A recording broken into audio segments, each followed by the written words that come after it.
아멘. 우리 시간 말씀 보겠습니다. 말씀은 신약 성경 마가복음입니다.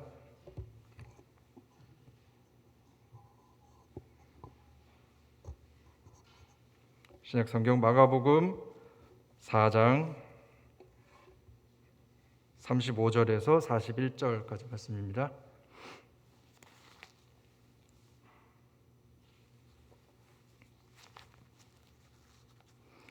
신약 성경 마가복음 4장 35절에서 41절 말씀입니다. 찾으신 줄 알고 저와 여러분이 한 절씩 교독하여 읽겠습니다. 35절 제가 먼저 읽겠습니다. 그날 저물 때에 제자들에게 이르시되 우리가 저편으로 건너가자 하시니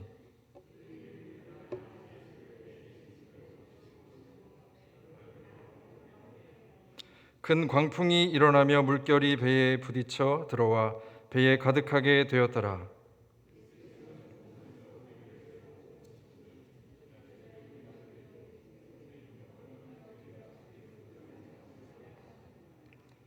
예수께서 깨어 바람을 꾸짖으시며 바다더러 이르시되 잠잠하라 고요하라 하시니 바람이 그치고 아주 잔잔하여지더라.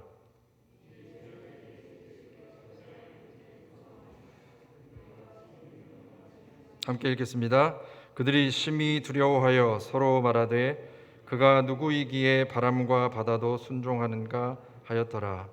아멘. 제가 아프리카 말라위에 있다가 지난 10월에 이제 안식년으로 들어왔습니다. 그런데 이제 여러 가지 자가격리를 비롯해서 여러 가지 일을 지나면서 진작에 또 성도님들 앞에서 또 인사드리고 하고자 하였는데 여러 가지 상황, 또 개인적인 상황과 또 코로나 상황 이런 것들이 맞물려서 담임 목사님께서 진작에 말씀해 주셨는데 그 상황이 맞지 않아서 이제서 여러분 앞에 서게 됐습니다. 이 자리를 또 허락해 주신 담임 목사님과 성도님들께 감사드리고 또 멀리서나마 또 화면으로 또 지켜보시고 또 예배에 참석해 주시는 여러 성도님들께도 또 기도와 그 사랑에 감사드립니다.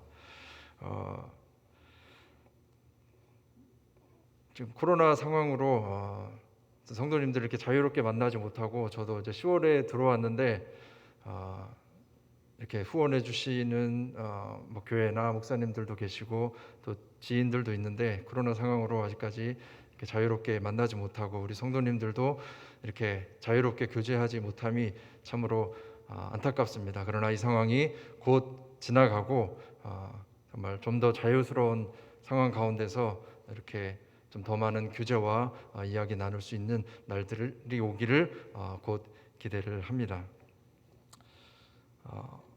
제가 마스크를 벗고 말씀을 전하도록 하겠습니다.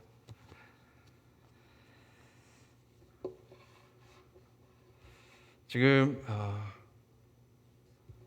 코로나 대유행병이 지금 이렇게 벌써 작년 초에 시작해서 지금 이렇게 두 해째 지나가고 있습니다. 최근 들어서 이제 그 거리두기 2.5단계가 이제 서울 경기권에 시행이 되고 있는데 뭐 1월이면 끝날 줄 알았더니 지난 주말에 이제 우리 서울까지 2주 더 연장한다 그렇게 발표가 났습니다. 이제 이거 끝나면 조금 더 자유스럽게 좀 못 만났던 분들도 조금씩이나마 이렇게 만날 것을 좀 기대하고 있었는데 아마 저도 그렇고 여러분도 그렇고 특별히 또 생업의 상황에 계신 분들은 이제 조금 삶의 형편이 좀 풀리고 나아지나 싶었더니 아직 이 상황이 묶여 있는 상황으로 인해서 참 좌절되고 그런 고통 가운데 계신 분들이 많으실 것으로 생각합니다.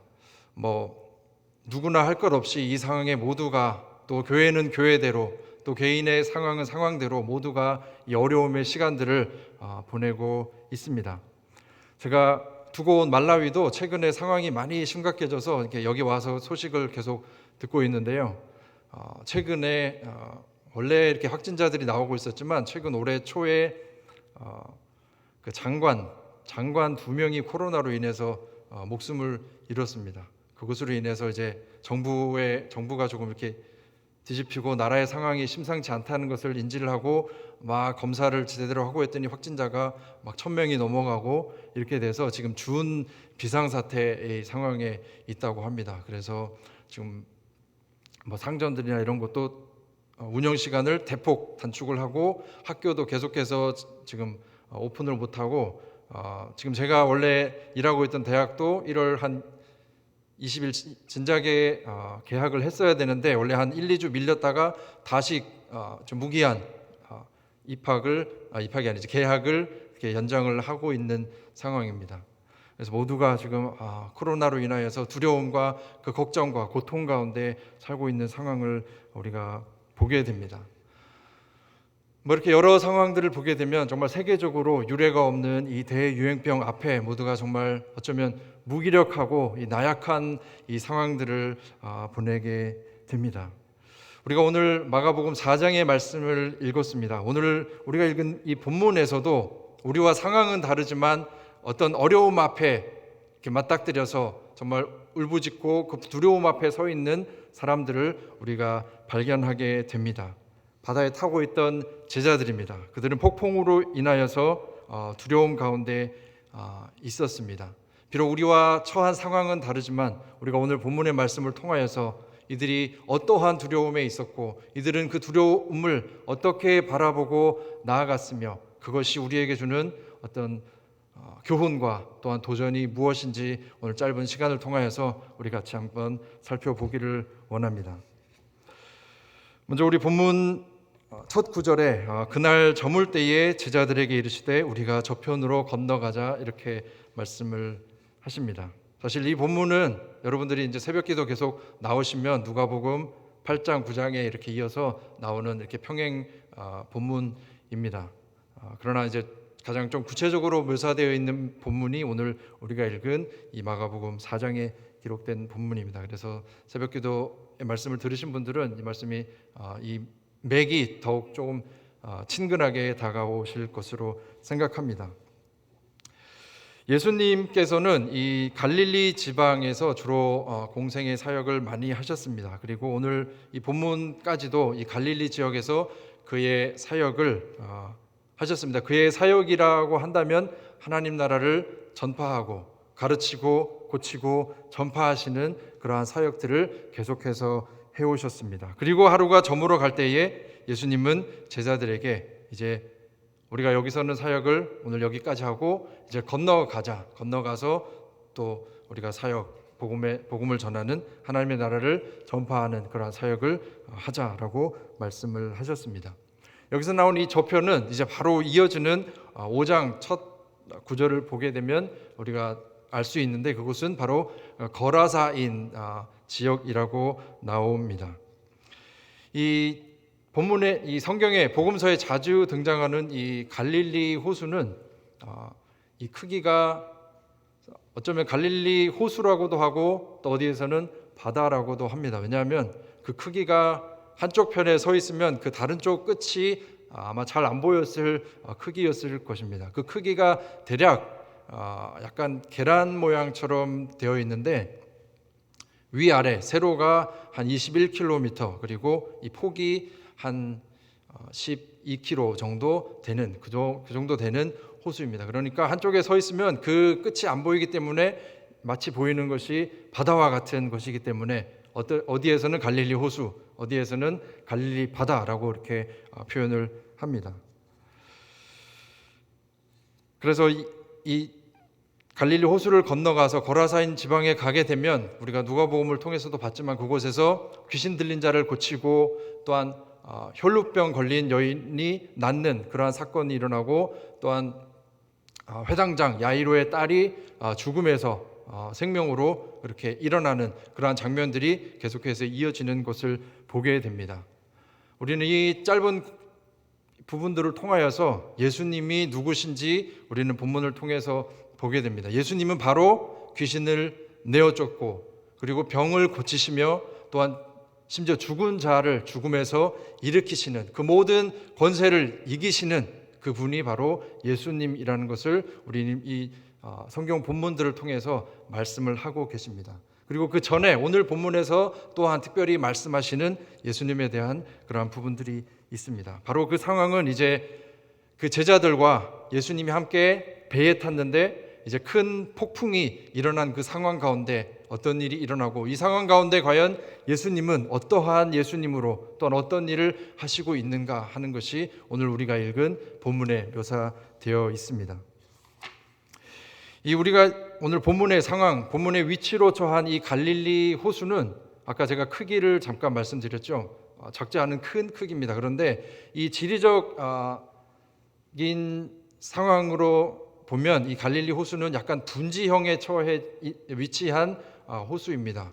그래서 그 해발 고도가 보통이면 해발 몇 미터 이렇게 되는데, 이 갈릴리 호수는 이 해수면보다 약 200m가 더 낮은 이 분지형에 만들어진 이 호수입니다. 그리고 그 주변에는 이렇게 산들로 둘러싸여 있어서 정말 분지 같은, 꼭 우리나라로 얘기하면 우리 대구를 일반적으로 분지 지역이라고 이야기를 하죠. 그러한 지역에 위치한 그런 상황 가운데 놓인 것이 이 갈릴리 호수였습니다.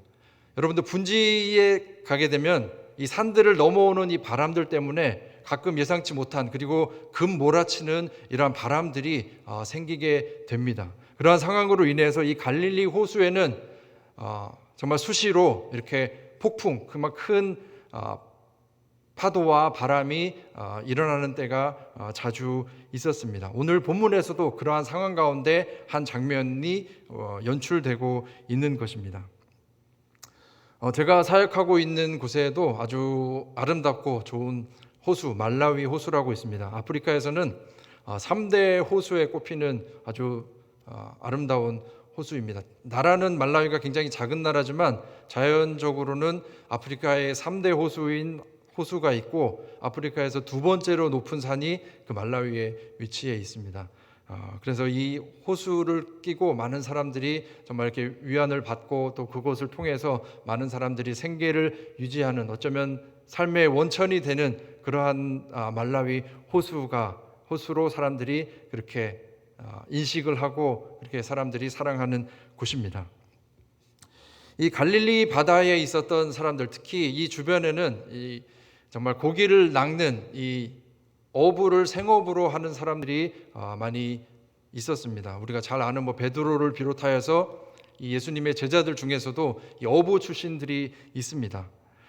이 갈릴리 바다에서 어부를 생업으로 하는 사람들은, 제가 언제 다큐멘터리를 봤는데, 지금도 이 어부들은 아침에 새벽에 가장 먼저 일어나면 확인하는 것이 오늘의 일기가 어떨 것인가를 가장 먼저 확인한다고 합니다. 그들이 그곳에서 오래 생활을 하였기 때문에 오늘 새벽에 어떤 상황들, 구름과 어떤 이러한 것들을 보면 오늘 일기가 좋을 것인지 아니면 곧 이렇게 큰 바람이 몰아칠 것인지를 대충 예감을 하고 한다고 합니다. 그래서 그들이 그것을 먼저 판단하고 오늘 나가게 되면 이제 고기를 낚을 준비를 해서 배를 타고 나갑니다. 그러나 조금이라도 그런 바람이 불 것 같은 날씨가 인식이 되면 그들은 과감히 그것을 포기하고 나가지 않는다고 합니다. 그만큼 이 고기를 낚는, 그리고 갈릴리 주변에 있었던 배를 타는 사람들에게는 이 날씨, 기후, 그리고 바람이 아주 중요한 요소였습니다. 오늘 본문에서는 이 큰 광풍으로 인해서 높은 파도가 배에 부딪혀 이 배 안에 물이 가득하였다고 그렇게 기록을 하고 있습니다. 여러분들이 이전에 배를 이렇게 타보신 경험이 많이 있으신지는 잘 모르겠습니다.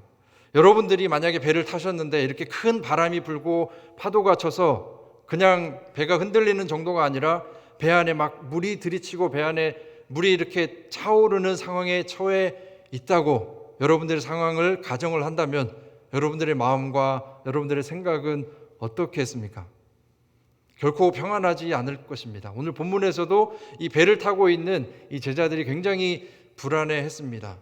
이 제자들이 타고 있던 배는 한 고고학 기록으로 보니까 한 2000년 전쯤에 이 갈릴리 호수에서 발견된 배가 있다고 해요. 그래서 그것으로 대충 추정해 보면은 한 길이가 8m 정도, 폭이 한 2.3m 정도, 그리고 한 정원이 한 15명 정도 탈 수 있는 배. 그러니까 한 제자들과 예수님이 타기에 딱 그 정도 사이즈 되는, 아주 작지도 않은 또 아주 크지도 않은 그 정도 배였습니다. 그래서 뭐 조금 바람이 부는 정도는 갈 수 있는 배지만 이제 큰 바람 앞에서는 정말 불안해질 수밖에 없는 그러한 배를 타고 있었습니다.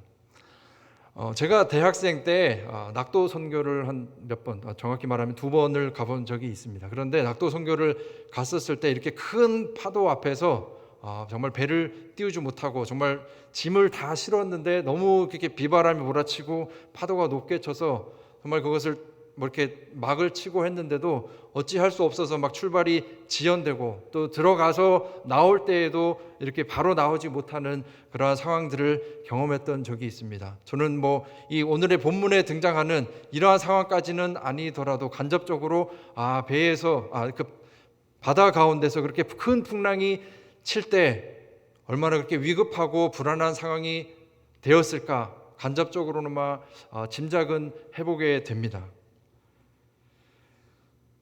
여러분들도 아마 여러분들의 상황을 가정해 본다면 결코 쉽지 않은 상황이 되었을 것입니다. 그런데 이 상황에서 예수님은 무엇을 하고 계셨을까요? 우리 본문을 읽어보면 예수님은 이 상황에서 배의 후미진 뒷머리에서 주무시고 계셨다고 기록을 합니다. 그런데 오늘 본문에서는 더 좀 구체적으로 기록을 해요. 이 배의 후미에서 베개를 깔고 쿠션이나 베개를 놓고 이렇게 주무시고 계셨다고 기록을 합니다. 여러분, 왜 예수님이 주무시고 계셨죠? 왜냐하면 오늘 본문에 이야기를 합니다. 갈릴리 지방에서 하루 종일 말씀 사역을 하시고 하나님 나라를 전파하는 사역을 하셨기 때문에 예수님은 이 땅에 오셨을 때 어떤 신으로서 오신 것이 아니라 물론 신이신 예수님, 하나님이신 예수님이셨지만 또한 완전한 인간의 모습으로 오셨기 때문에 그가 하루 종일 피곤하고 이렇게 그러한 일을 하게 되면 그도 피로해, 예수님도 피로해 지치시는 분이셨습니다. 아마 그러한 피로가 누적되어서 이제 날이 저물고 저녁이 되었을 때 너무나 피곤하셨기에 아마 뒤에서 이렇게 잠이 드셨을 것으로 우리가 충분히 짐작을 할 수 있습니다. 그런데 이 다급해진 제자들, 이 큰 풍랑 앞에 다급해진 제자들이 그렇게 뒤에서 잠을 자고 있는 예수님을 발견하고서 정말 너무나 당황스러워했습니다. 제자들은 예수님을 바로 다급히 깨우면서 우리가 지금 이 풍랑 앞에서 죽게 되었는데 예수님, 당신은 지금 여기서 무엇을 하고 계십니까? 지금 이렇게 태평스럽게 잠을 주무실 상황이 아닙니다. 그렇게 다급히 깨웠습니다. 그리고 왜 이 풍랑 가운데 우리를 조금 다독이지 않고 우리를 이끄시는 분, 우리의 선생님 되신 분이 우리를 이끄시는 분이 왜 우리를 이렇게 불안에 떨게 하시고 우리를 이끌어주지 않으십니까? 라는 그러한 불평들이 있었을 것입니다. 사랑하는 여러분, 저와 여러분이 이와 비슷한 상황에 처했을 때 저와 여러분은 하나님을 향해서 어떠한 반응을 보이십니까? 물론 우리가 적잖은 그냥 크지 않은 요동 가운데서는 우리가 그냥 잘 기술로 이렇게 지나갈 수 있을 것입니다. 그러나 우리의 어떤 기술과 우리의 가진 어떤 형편 이상으로의 그런 큰 풍랑이 몰아칠 때 우리가 믿고 바라보는 그 하나님을 향하여서 우리는 때로 이 제자들과 같이 하나님, 우리를 보고 계십니까? 우리를 왜 보호하지 않고 이러한 상황에 놓아두고 계십니까? 왜 하나님은 태평이 그곳에서 계십니까? 라는 그런 불평의 목소리를 하고 계시지는 않습니까? 여러분, 우리 출애굽기의 내용을 보면 이런 내용이 아주 오래전에 이스라엘 백성들 가운데 많이 있었습니다.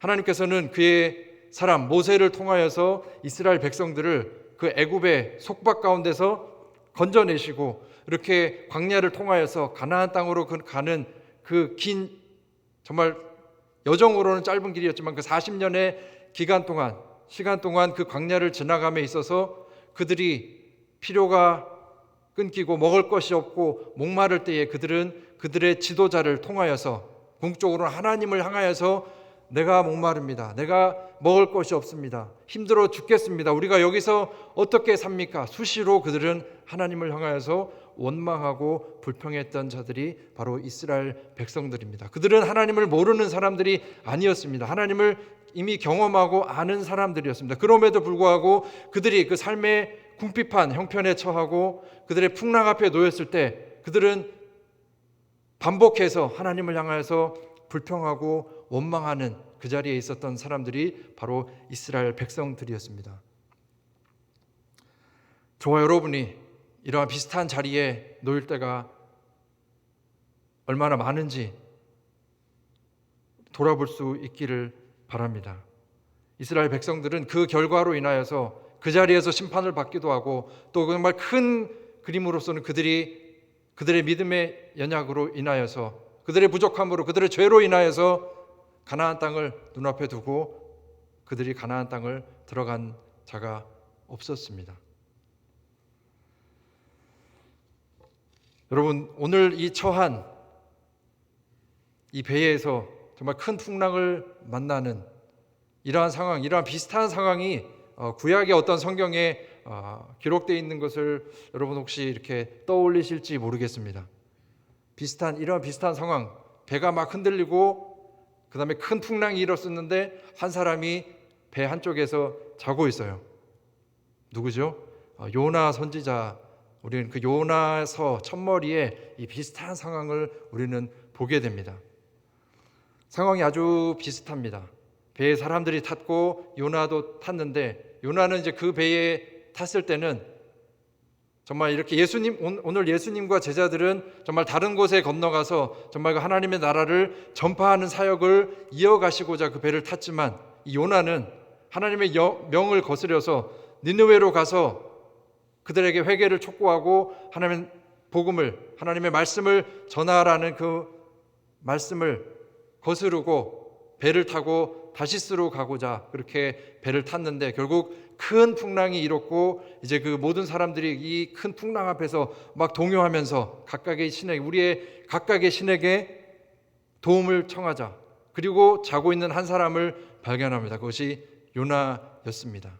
이 풍랑 앞에서 요나는 자신이 어떠한 상황에서 이 배를 타게 됐고 결국 내가 하나님의 명을 거스려서 정말 이 큰 풍랑이 일어났으니 나를 이 바다로, 물론 이제 제비뽑기의 과정을 통하여서 요나가 바다에 빠짐으로써 그 풍랑이 잔잔해진 것을 우리는 그 요나서를 통해서 보게 됩니다. 비슷한 상황이 연출되고 있습니다.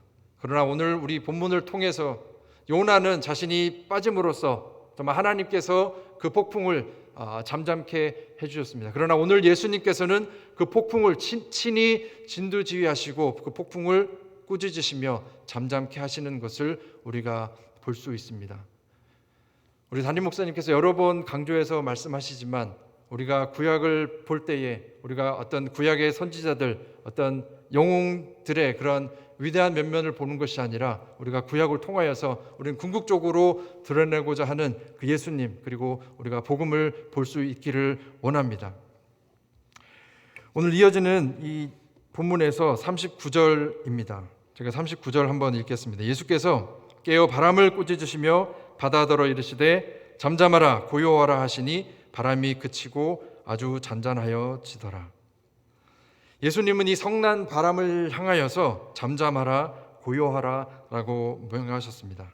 그리고 그 바람은 그 명령, 그 말씀에 따라서 아주 잔잔해졌습니다.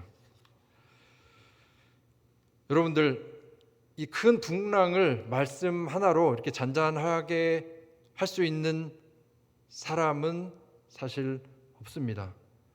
우리가 이 신약을 넘어서 구약에서 이 자연을 다스리시고 이 풍랑을 잠잠케 하신 분이 바로 하나님이라는 것을 우리는 구약의 여러 구절을 통해서 보게 됩니다. 그중 몇 구절만 제가 읽어드리면 욥 9장 8절에서는 이렇게 얘기합니다. 하나님에 대하여서 그가 홀로 하늘을 펴시며 바다 물결을 밟으시며, 또한 시편 33편 7절에서는 그가 바닷물을 모아 무더기같이 쌓으시며 깊은 물을 곳간에 두시도다. 또한 욥기 12장 15절에서는 그가 물을 막으신즉 곧 마르고 물을 보내신즉 곧 땅을 뒤집나니, 또한 28장 25절에서는 바람의 무게를 정하시며 물의 분량을 정하시며, 또한 아모스 4장 13절에서는 보라 산들을 지으시며 바람을 창조하며 자기 뜻을 사람에게 보이며 아침을 어둡게 하며 땅의 높은 데를 밟는 이는 그의 이름이 만군의 하나님 여호와시니라. 물론 제가 몇 구절만 읽어드렸습니다. 그러나 구약의 많은 부분을 통하여서 이 자연 만물을 통치하시는 이가 바로 창조주 되시는 하나님이시다. 그것을 모든 것을 통치하고 다스리시는 분이 전능자 하나님이시다라고 말씀을 합니다. 그런데 그 일을 오늘 우리 본문에서 예수님이 행하고 계심을 우리가 볼 수 있습니다. 하나님께서 태초에 말씀으로 세상을 창조하셨습니다. 그리고 오늘 본문에서 예수님께서 그 말씀으로 자연을, 이 큰 풍랑을 다스리고 계심을 우리는 오늘 본문을 통해서 보게 됩니다.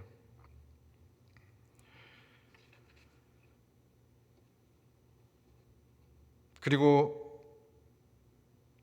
우리는 이 본문을 통하여서 예수님이 어떠한 분이신지 다시 한번 보게 됩니다. 우리 지난 주일날 오후에 강의 들으신 분들은 아셨겠지만 목사님이 강의하시는 가운데 그 출애굽기 3장의 말씀을 통하여서 하나님의 이름, 하나님이 누구신지 나는 스스로 있는 자다, I am, 그렇게 말씀하셨습니다. 그리고 그 부분이 신약에 특별히 강조되는 부분이 있는데 바로 요한복음입니다. 나는 누구다, 나는 누구다. 이 나는 이다, I am이라고 쓸 수 있는 것은 구약에서 하나님을 두고 기록되어 있는 그런 독특한 표현이기 때문에 아무나 그 표현을 갖다 쓸 수가 없었습니다. 이 요한복음에서 우리 강의에서 들으셨던 것처럼 예수님께서는 자신을 통하여서 나는 생명의 떡이다, 나는 세상의 빛이다, 나는 양의 문이다, 나는 선한 목자다, 나는 생명이요 부활이다, 내가 곧 길이요 진리요 생명이다, 그리고 내가 참 포도나무고 하나님은 농부시고 너희들은 가지다라고 그렇게 말씀을 하십니다. 오늘 본문을 통하여서 정말 이 완전한 인간으로 오셨지만 또한 그분이 바로 이 세상을 지으시고 만물을 통치하시는 그 세상의 주관자 되시는 바로 하나님이신 예수님을 우리 오늘 본문을 통해서 보게 됩니다. 사랑하는 여러분, 오늘 이 본문 가운데 예수님은 이 어려움 가운데, 이 궁핍한 상황 가운데 있는 제자들을 향해서 말씀합니다. 우리 40절입니다. 우리 40절 한 목소리로 함께 읽겠습니다. 40절입니다. 시작. 이에 제자들에게 이르시되 어찌하여 이렇게 무서워하느냐, 너희가 어찌 믿음이 없느냐 하시니. 이 두려움에 떨고 있는, 그리고 예수님을 향하여서 어쩌면 원망과 불평을 하고 있는, 어쩔 줄 모르고 하고 있는 제자들을 향하여서 예수님께서 말씀합니다.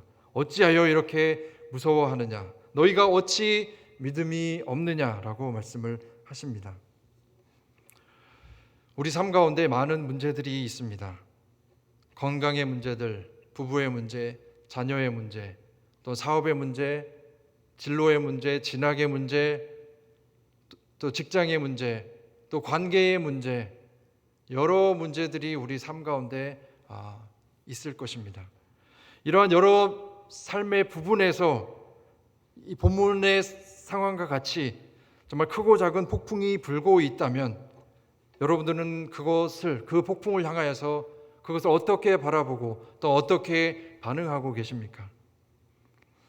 어쩌면 이 상황 자체는 우리는 연약한 인간의 자리에 있기 때문에 우리가 통제할 수 있는 부분은 사실 많지 않습니다. 제자들도 이 폭풍이 오면 그저 맞아야 되는 것이 이 제자들, 배를 탄 사람들의 어떤 자리이고 상황이었습니다. 그러나 그 상황 가운데서 어떤 상황이, 어려움의 상황, 폭풍의 상황이 나에게 왔을 때 그것을 어떻게 바라보고 그것을 내가 어떻게 지나가는가 하는 것은 많은 부분 우리의 마음과 우리의 생각, 또 우리가 더 믿음으로 표현하면 우리의 믿음에 달려 있습니다. 지금 제가 두고 온 선교지 말라위에서도 크고 작은 어려움의 문제들이 많이 있습니다. 말라위는 여러분들이 제 선교 편지를 읽으시면 아시겠지만 세계에서 가장 가난한 나라입니다. 가장 가난한 나라이기 때문에 늘 그들은 빈곤과 굶주림의 문제가 늘 그들의 삶의 자리에 이렇게 자리하고 있습니다. 그래서 늘 그들은 잘 먹지 못하여서 어떻게 오늘 끼니를 잘 해결하고 잘 먹고 지나갈 수 있을까 하는 그러한 문제에 늘 어려움과 고통 가운데 있습니다. 그러한 상황 가운데 지금 코로나라는 것이 와서 더 그들의 삶을 옥죄이고 어려워하는 그러한 상황 가운데 있습니다. 그들이 아주 작은 그러한 사업들을 하면서 오늘 이 사업을 해서 이 수입이 나오면 그것으로 조금씩 식량을 사서 내일 하루를 먹고 이렇게 살아야 되는데 지금 그것마저 지금 어떤 어려움의 상황에 몰리고 있어서 정말 이 하루하루 먹고 사는 것이 굉장히 어려운 상황 가운데 있습니다. 제가 지금 여기에 와 있는데도 저한테도 지금 제가 사역하던 학생들 또는 제가 관계 맺고 있었던 그 현지인들이 제가 여기 와 있는데도 이렇게 계속 메시지가 옵니다. 혹시 가능하다면 우리를 좀 도와줄 수 없겠느냐? 정말 학비가 없다. 내 아이들이 있는데 먹을 것이 없다. 좀 도와줄 수 없겠느냐라는 그런 메시지가 저 여기 있으면 그래도 안 올 줄 알았어요. 이렇게 안식년 와 있으면. 그런데 여기 있어도 계속 그런 메시지들이 오면서 이들이 정말 많은 어려움 가운데 있구나. 그리고 정말 그들을 위하여서 또 한 번 더 기도하게 되면서 내가 이들을 또 어떻게 도울 수 있을까 그렇게 또 여러 가지 방법들을 찾고 또 이렇게 기도하게 됩니다. 말씀을 맺도록 하겠습니다. 41절입니다. 마지막 절입니다. 제가 읽겠습니다. 그들이 심히 두려워하여 서로 말하되 그가 누구이기에 바람과 바다도 순종하는가 하였더라. 사랑하는 여러분, 저와 여러분이 살아가는 이 세상은 완전하지 않습니다.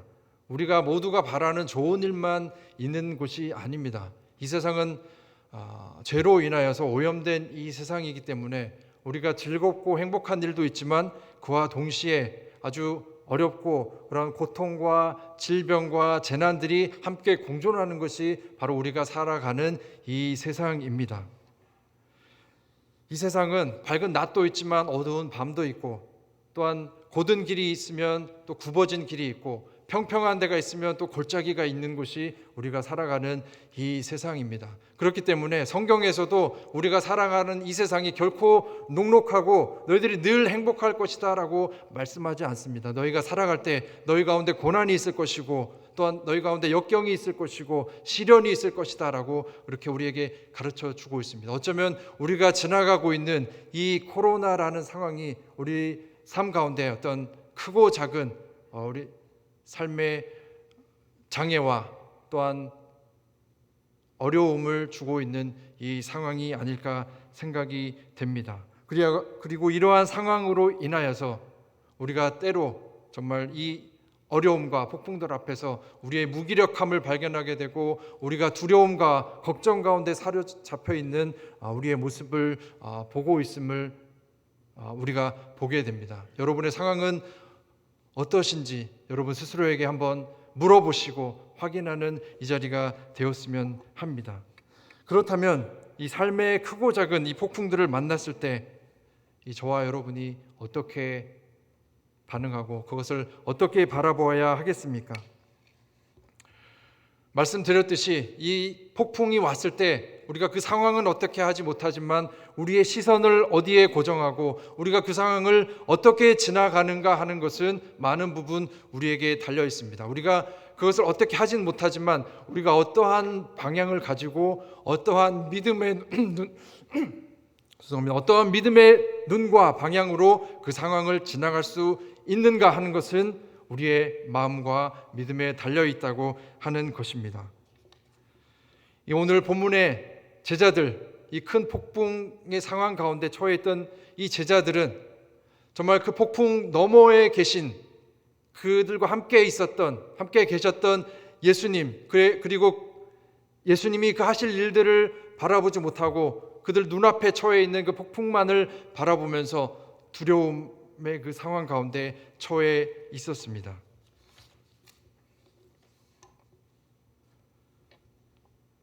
그러나 이들이 그 폭풍 너머에 계신 이들은 그 배에 있었지만 예수님이 함께 계셨잖아요. 이들이 죽으면 예수님도 같이 죽는 겁니다. 저와 여러분의 상황이 비슷하지 않을까요? 우리는 어쩌면 주님 저 죽겠습니다. 이 길고 긴 이 코로나의 터널에서 주님 언제 이 터널을 지나갈 수 있습니까? 주님 제 사업 터전 보이시죠? 제 자녀들 보이시죠? 자녀들 학교도 가지 못하고 이 코로나로 인하여서 여러 가지 정말 크고 작은 어려움들 또는 그것과 또 별개로 있는 제 삶의 어려움의 형편들 주님 아시죠? 주님 어쩌자고 이 상황을 그냥 보고만 계십니까? 라고 우리는 주님을 향하여서 이 원망의 목소리들, 불평의 목소리를 혹시 내고 계시지는 않습니까? 그러나 오늘 이 본문에 예수님을 이 제자들을 본다면 여전히 그 예수님, 그 하나님은 우리 가운데 거하시는 분입니다. 우리 가운데 내주하시고 또 여전히 우리와 동행하시며 함께 하시는 분입니다. 그분이 함께 계시다면 그 또한 지키시는 그분이 바로 우리가 믿고 따라가는 그 하나님이라는 사실입니다. 이 유례 없는 이 코로나 대유행병 이 상황 가운데서 우리가 다시 한번 하나님께서는 여전히 이 상황을 통치하시고 다스리는 분이시라는 사실을 우리는 다시 한번 기억할 수 있기를 바랍니다. 우리가 그 하나님의 큰 뜻을 우리가 연약한 피조물로 다 알지는 못합니다. 그러나 우리가 그 상황에 맞닥뜨렸을 때에 또는 우리의 삶의 크고 작은 그 문제의 상황에 직면했을 때 우리가 그 상황을 어쩌지는 못하지만 우리가 그 상황 가운데 우리가 어떻게 하나님을 바라보고 우리가 그 두려움에 사로잡혀서 그 너머에 계신 하나님을 바라보지 못하고 있지는 않은가, 또는 우리가 그러한 상황에 있지만 우리는 여전히 그 뒤에 계신 여전히 통치하시고 다스리시는 그 하나님을 우리는 여전히 믿고 신뢰하며 나아가고 있는가? 오늘 이 본문의 말씀을 통하여서 저와 여러분이 다시 한번 도전받고 돌아보고 그리고 믿음으로 반응하며 나아가는 복된 믿음의 성도들 되시기를 예수님의 이름으로 축복합니다.